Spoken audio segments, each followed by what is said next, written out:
Cancer మహమ్మారి ఇవాళ మన పాలిట మృత్యుపాశంగా మారుతోంది. గుండె జబ్బుల తర్వాత మానవాళిని ఎక్కువగా బలి తీసుకుంటోన్నది క్యాన్సర్లే అన్నది చేదు నిజం. మన దగ్గర హెడ్ అండ్ నెక్ క్యాన్సర్లు ఎక్కువగా ప్రాణాల్ని బలి తీసుకుంటున్నాయి. పొగాకు వ్యసనాలు, సరైన నోటి శుభ్రత లేకపోవటం వల్ల మనలో చాలా మందిలో తల, మెడ, గొంతు భాగాల్లో క్యాన్సర్ కణితులు పురుడు పోసుకుంటున్నాయి. ఈ నేపథ్యంలో హెడ్ అండ్ నెక్ క్యాన్సర్లకు కారణాలు, చికిత్సా మార్గాల గురించి డాక్టర్ని అడిగి ఇప్పుడు తెలుసుకుందాం.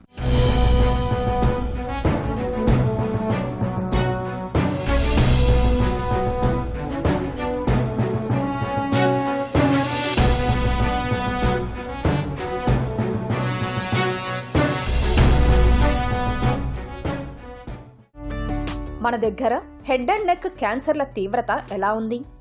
మన భారతదేశంలో కనుక చూస్తే హెడ్ అండ్ నెక్ క్యాన్సర్ అనేది చాలా కామన్. ఒక రకంగా చెప్పాలంటే ర్యాంక్ వైజ్ చూసుకుంటే మొదటి ర్యాంకుగా చెప్పొచ్చు ఇన్సిడెన్స్ వైజ్. ఎందుకు అంటే దీనికి ముఖ్య కారణం టొబాకో, అంటే తంబాకు ఏ రకంగా అయినా తీసుకోవడం హెడ్ అండ్ నెక్ క్యాన్సర్కి దారితీస్తుందన్నమాట. సో ముఖ్యంగా హెడ్ అండ్ నెక్ క్యాన్సర్ అనగానే దానిలో కొన్ని సబ్ టైప్స్ ఎక్కడెక్కడి నుంచి వస్తుంది హెడ్ అండ్ నెక్ భాగాల నుంచి చెప్తాం. అందులో నోటి క్యాన్సర్ చాలా కామన్, అలానే గొంతు క్యాన్సర్, ఇంకా లాలాజలం గ్రంథులు సెలెవరీ గ్లాండ్స్ అంటారు, వాటి నుంచి కూడా హెడ్ అండ్ నెక్ క్యాన్సర్ నుంచి పరిగణపడుతుందండి. హెడ్ అండ్ నెక్ క్యాన్సర్లకు కారణాలేంటి? ముఖ్య కారణము మనకి టొబాకో, అంటే తంబాకు ఏది విధంగా అయినా నమిలే టొబాకో కానీ లేకపోతే స్మోకింగ్ విధంగా కానీ ఖైనీ, గుట్కా, తంబాకు అంటారు, ఆర్ మందు అంటే ఆల్కహాల్, ఏ విధంగా అయినా కానీ మనకి ముఖ్య కారణం ఓరల్ క్యాన్సర్ కాజ్ చేస్తుంది.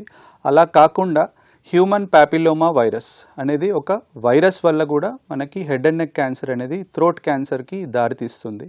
అలా కాకుండా కొన్ని జన్యుపరమైన మ్యుటేషన్స్ ఫ్యామిలీలో రన్ అవుతున్న వాళ్ళకు కూడా హెడ్ అండ్ నెక్ క్యాన్సర్స్ చూస్తాము. కొన్ని రకాల కెమికల్ ఇండస్ట్రీస్ పెయింట్ చేసే వాళ్ళ కెమికల్స్ వల్ల కూడా లాలాజలం గ్రంథులు హెడ్ అండ్ నెక్ క్యాన్సర్కి దారితీస్తుంది అనమాట. హెడ్ అండ్ నెక్ క్యాన్సర్ల లక్షణాలు ఎలా ఉంటాయి? నోటిలో కానీ ఇంకెక్కడైనా మెడ మీద కానీ చర్మం మీద కానీ గడ్డలు ఏర్పడము, మానని పుండ్లు, అల్సర్ లాగా ఫామ్ అవుతుందండి హెడ్ అండ్ నెక్ క్యాన్సర్. ఆ అల్సర్ ఇనీషియల్గా నొప్పి అనేది ఉండదు. ఏ విధంగా కానీ క్యాన్సర్ టు బిగిన్ విత్ అనేది పెయిన్లెస్గా చెప్తాం. కొన్ని రకాల స్టేజ్లు దాటాక అది పెయిన్కి దారితీస్తుంది. పెయిన్ లేదు కదా, ఇది క్యాన్సర్ కాదేమో అని అపోహపడుతూ ఉంటారు. క్యాన్సర్ టు బిగిన్ విత్ అందరికీ కూడా అల్సర్స్ కానీ గడ్డలు కానీ పెయిన్ అనేది ఉండదండి. మానని పుండ్లు మోర్ దాన్ 3 వీక్స్, అంటే 3 వారాలకు మించి మానని పుండ్లు ఏదైతే ఉంటాయో అవి హెడ్ అండ్ నెక్ క్యాన్సర్కి, ఓరల్ క్యాన్సర్కి అనుకుంటాము. సో మానని పుండు ఉండడము, గడ్డలు ఉండడము, అంటే శరీరం మీద కానీ నోటి లోపల కానీ లిప్స్ పెదవుల పైన కానీ ఎక్కడైనా కానీ పుండులు లాంటి గడ్డలు లాంటివి ఉండడము, ఎక్కడైనా కానీ లోపల ఎర్రగా కానీ తెల్లటి మచ్చలు ఏర్పడడం, అంటే దీన్ని లూకోప్లేకియా, ఎరిథ్రోప్లేకియా అని అంటారు. అంటే రెడ్ కలర్ ప్యాచెస్ నోట్లో ఎక్కడైనా ఉండడము, అదొక హెడ్ అండ్ ఓరల్ క్యావిటీ క్యాన్సర్కి ఒక సిమ్టమ్ అని చెప్పొచ్చు. ఇలా కాకుండా పెయిన్ ఉండడం, కొన్నిసార్లు కొంచెం దశ మారాక విపరీతంగా పెయిన్ ఉంటుంది, అంటే నోట్లో ఆ అల్సర్ దగ్గర పెయిన్ వచ్చి చెవి దగ్గరికి రేడియేట్ అవ్వడము, అది కూడా ఒక సైన్ అని చెప్తాం. ఇవి కాకుండా గొంతు క్యాన్సర్కి ఏంటంటే మాట తీరు మారడం, అంటే గొంతు బొంగురు పోవడము, మింగడానికి పెయిన్ ఉండడం, అంటే కొన్నిసార్లు మింగేటప్పుడు ఒడైనోఫేజియా అంటాం, అంటే పెయిన్ రావడం, వాళ్ళకి అది హెడ్ అండ్ నెక్ థ్రోట్ క్యాన్సర్కి చెప్పొచ్చు. అలా విధంగా డిఫికల్టీ ఇన్ స్వాలోయింగ్, థ్రోట్ క్యాన్సర్కి కొన్నిసార్లు మింగడం కూడా ఇబ్బంది అవుతుంది. హెడ్ అండ్ నెక్ క్యాన్సర్ల ముప్పును తగ్గించుకోవడం ఎలా? డైలీ మనం ఒకసారి కానీ 6 monthsకి ఒకసారి టొబాకో నమిలే వాళ్ళకి కానీ ఆర్ స్మోకింగ్ అలవాటు ఉన్న వాళ్ళకి కానీ ఓరల్ ఎగ్జామినేషన్ అనమాట, అంటే నోటిని ఒక మిర్రర్ తోటి ఒక న్యాచురల్ లైట్తో కానీ ఆర్టిఫిషియల్ లైట్తో కానీ కొంచెం ఎగ్జామినేషన్ చేయడం అనమాట. దాని లోపల ఏం తెలుస్తుంది అంటే ఒక తెల్లటి కానీ ఎర్రటి మచ్చలు ఏమన్నా ఉన్నాయనుకోండి, అది ప్రీ క్యాన్సర్ స్టేజెస్ లాగా ఉంటాయి, అది తెలుసుకోవచ్చు. అది తెలుసుకోవడం వల్ల మనం క్యాన్సర్ని ముందుగానే మనం దాన్ని ట్రీట్ చేసుకుంటే క్యాన్సర్ ఫామ్ కాకుండా ఉంటుందన్నమాట. So oral cavity cancer screening అనేది ఒక క్రమేపీ, అంటే ఎస్పెషల్లీ టొబాకో అలవాటు ఉన్న వాళ్ళకి ఒక మనకి డైరెక్ట్ ఎగ్జామినేషన్, అంటే ఇదేదో టెస్ట్ అని కూడా కాదు, జస్ట్ నేక్డ్ ఐ ఎగ్జామినేషన్ తోటి మనం ముందు జాగ్రత్తగానే తెలుసుకోవచ్చు. ఈ మధ్య కాలంలో కొంచెం లాలాజలం నుంచి టెస్ట్ పంపించే కూడా వచ్చాయి, ఇంకా అది ప్రాక్టీస్లోకి రాలేదు. బట్ మనకి ముఖ్యంగా అయితే డైరెక్ట్ ఎగ్జామినేషన్ చేయడం వల్ల క్యాన్సర్ అనేది ముందు జాగ్రత్తగా డిటెక్ట్ చేయొచ్చండి. హెడ్ అండ్ నెక్ క్యాన్సర్లను ఎలా నిర్ధారిస్తారు? మానని పుండ్లు కానీ గడ్డలు లాంటివి కానీ ఏమన్నా ఉన్నాయి అంటే మేము ఫస్ట్ దానికి ఎలా క్యాన్సర్ ఏమో అవుతుందేమో అని తెలుసుకోవడానికి ఒక బయాప్సీ పద్ధతి అని చెప్తాం. బయాప్సీ అంటే భయపడొద్దండి, ఇది ఒక పెయిన్లెస్ ప్రొసీజర్. అంటే మీకు పేషెంట్కి కానీ తనకి ఏమి ఇబ్బంది లేకుండా చేసే ఒక చిన్న పరీక్ష, అవుట్ పేషెంట్ పరీక్ష. అది ఏంటంటే ఆ అల్సర్ ఎడ్జ్ నుంచి కొంచెం కట్ చేసి ఆ శాంపుల్ని టెస్ట్కి పంపించాం, ప్యాథాలజీకి పంపిస్తాం. అది most important test for oral cavity cancer. అంటే హెడ్ అండ్ నెక్ క్యాన్సర్ కానీ ఏ క్యాన్సర్ అయినా కానీ చాలా వరకు బయాప్సీతోటే స్టార్ట్ అవుతుందండి.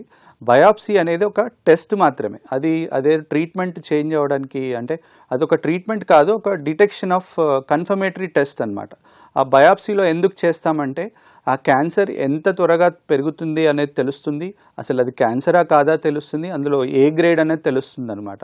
అది తెలుసుకున్నాక మళ్ళీ మనం సిటీ స్కాన్ కానీ ఎంఆర్ఐ కానీ పెట్ సిటీ స్కాన్ ద్వారా అది ఎన్నో దశలో ఉంది అన్నది తెలుసుకుంటాం. తర్వాత ఆ రెండు కూడా వచ్చాక ఇది ఏ cancer, sub types of cancer, squamous cell, ఎడినోకార్సినోమానా, సెలెవరీ గ్లాండ్ కార్సినోమానా, ఇవన్నీ అనేది మాకు తెలుస్తుంది. అండ్ స్టేజ్ కూడా తెలుస్తుంది. For example stage 1, stage 2, stage 3, stage 4 అని 4 దశలు ఉంటాయండి హెడ్ అండ్ నెక్ క్యాన్సర్లో కూడా. ఆ స్టేజ్ తెలుసుకోగానే మనం ట్రీట్మెంట్ ప్లాన్ అనేది తర్వాత ట్యూమర్ బోర్డ్ డిస్కషన్తో మనం తెలుసుకుంటాం. హెడ్ అండ్ నెక్ క్యాన్సర్లకు చికిత్స ఎలా ఉంటుంది?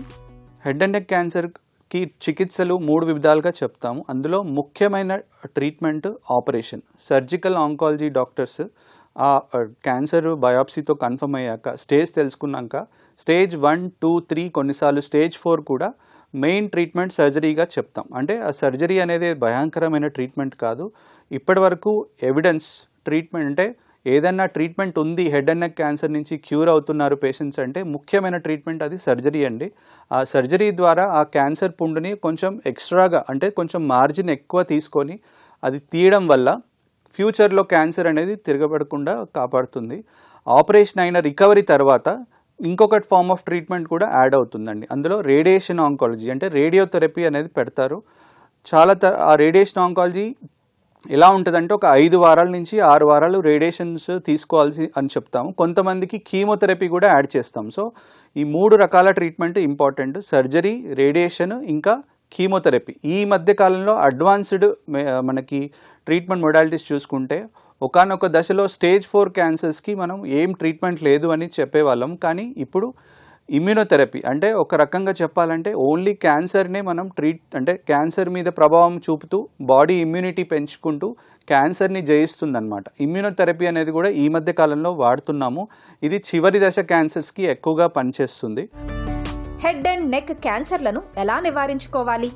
తంబాకు, అంటే ఖైనీ, గుట్కా, సిగరెట్ స్మోకింగ్, బీడీ కానీ చుట్టా, ఇవన్నీ కూడా అస్సలు ఎంకరేజ్ చేయకుండా దాన్ని స్ట్రిక్ట్గా ప్రొహిబిట్ చేయగలిగితే మనం నివారించుకోవచ్చు. అదేవిధంగా మద్యపానం ఎక్కువ శాతం చేసినా కూడా ఇది హెడ్ అండ్ నెక్ క్యాన్సర్కి దారితీస్తుంది. అవాయిడ్ స్మోకింగ్, అవాయిడ్ ఆల్కహాల్ అనేది ఒక ముఖ్యంగా చెప్తాం మనం ఈ హెడ్ అండ్ నెక్ క్యాన్సర్ రాకుండా నివారించుకోవడానికి. తల, మెడ భాగాల్లో క్యాన్సర్ తాలూకా అనుమానిత లక్షణాలు కనిపిస్తున్నప్పుడు ఆలస్యం చేయకుండా వెంటనే నిర్ధారణ పరీక్షలు చేయించుకోవాలి. తొలి దశలో కనుక్కుని సత్వరమే చికిత్స మొదలు పెడితే హెడ్ అండ్ నెక్ క్యాన్సర్ల నుంచి తేలికగానే బయటపడొచ్చు.